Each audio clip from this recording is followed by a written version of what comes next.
I didn't flinch when the judge called my name. Didn't blink. Didn't smile.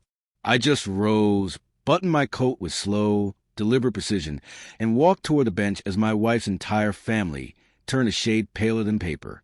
The judge's voice was calm, but carried weight. "Would you please take over?" he asked. "This case has reached a level I'm not qualified to handle." The silence in that courtroom could have split the marble tiles. Her sister, Alana, looked like the floor had given out beneath her designer heels. Shock had drained every ounce of color from her carefully made-up face. She wasn't used to me matching. Let me rewind. I married into a family of polished facades and manicured pretenses. They spoke in rehearsed tones, hosted dinner parties with gourmet cheese boards, and laughed too loudly at jokes that weren't funny. No one said it aloud, not at first, but the judgment hung in every glance. I was never introduced by name, just as Rachel's husband, like a nameless accessory to their curated lives. I was already a defense attorney when I met Rachel. Federal cases, big stakes, long nights. But to them, I might as well have been managing a parking garage. I was the quiet one, the in-law who didn't sparkle. My father-in-law smirked at my opinions, as though they were charming delusions. Her mother once asked if I'd ever considered switching to something real, like real estate, maybe.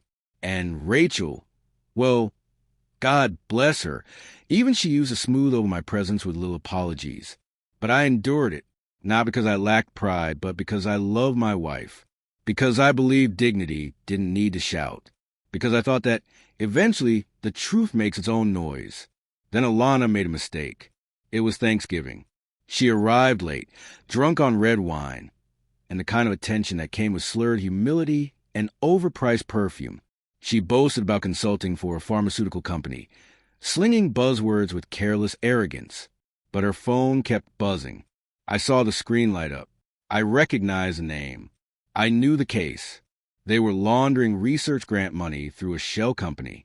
Illegally, brazenly. And Alana's credentials were the perfect facade to sanitize the fraud.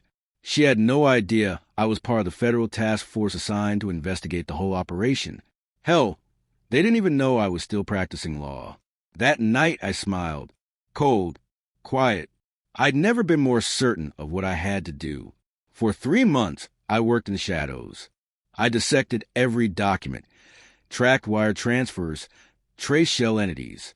I submitted anonymous tips through a burner phone. I leaked falsified information internally to test her reaction and confirm suspicion.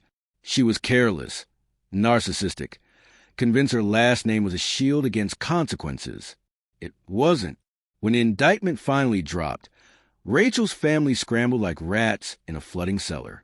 They called me by name for the first time, invited me over, asked for legal advice. I smiled, nodded, reminded them I was just the in-law, remember? The failure with the quiet job. The trial came quick and hard. Federal court. 3 counts of wire fraud, 2 counts of conspiracy, and 1 very determined prosecutor. Alana tried to plead out. I made sure the terms were impossible. I wasn't looking for compromise. I was looking for a collapse. I attended every hearing, saying nothing. I sat in the second row, immovable. I watched Alana avoid my gaze, saw her parents' postures wilt a little more each day. Then mid-trial, the judge stopped, reviewed a document, looked up. "Mr. Keene," he said. I stood. A rustle moved through the courtroom, like a gust of wind. "Would you please take over? Your expertise is required here." I walked forward without hesitation. Alana's lips moved, barely forming the words. "What the hell?" Her lawyer leaned in fast, whispering with the frantic desperation of a drowning man. I opened the binder at the podium. Evidence I had built, piece by damning piece. Emails, transfer records, internal memos with forged timestamps traced back to her IP, signatures that buried her.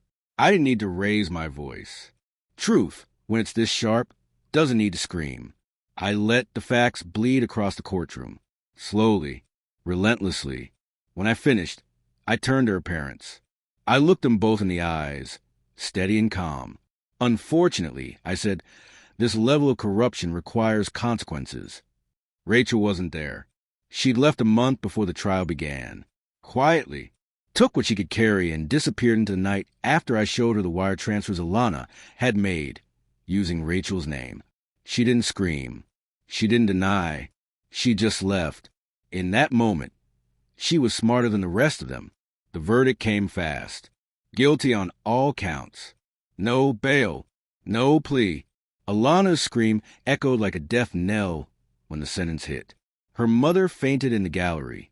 Her father stood frozen, mouth ajar, eyes hollow, like a man watching the roof collapse on everything he thought was solid. I didn't stay for the sentencing. I didn't need to hear the years. Justice had already been delivered the moment the judge called my name. Funny, really. They'd always seen me as irrelevant. Background noise. The quiet one in the corner with a cheap tie and a modest paycheck. But the quiet ones were the ones you never see coming. We watch. We wait. We remember every slight. And when we finally move, we do so with precision. I'm not bitter. I'm not broken. I'm free. Free of them. Free of their dismissive smiles, their shallow praise, their smug superiority. I no longer carry the weight of proving myself to people who never saw me clearly. Let them revise the story now. Let them tell it at dinner parties, reshaped and sanitized. They'll whisper about the in-law they underestimated. The man who dismantled an empire not with fury, but with patience and truth. I don't need applause. I just want silence. That's how you know the story's over.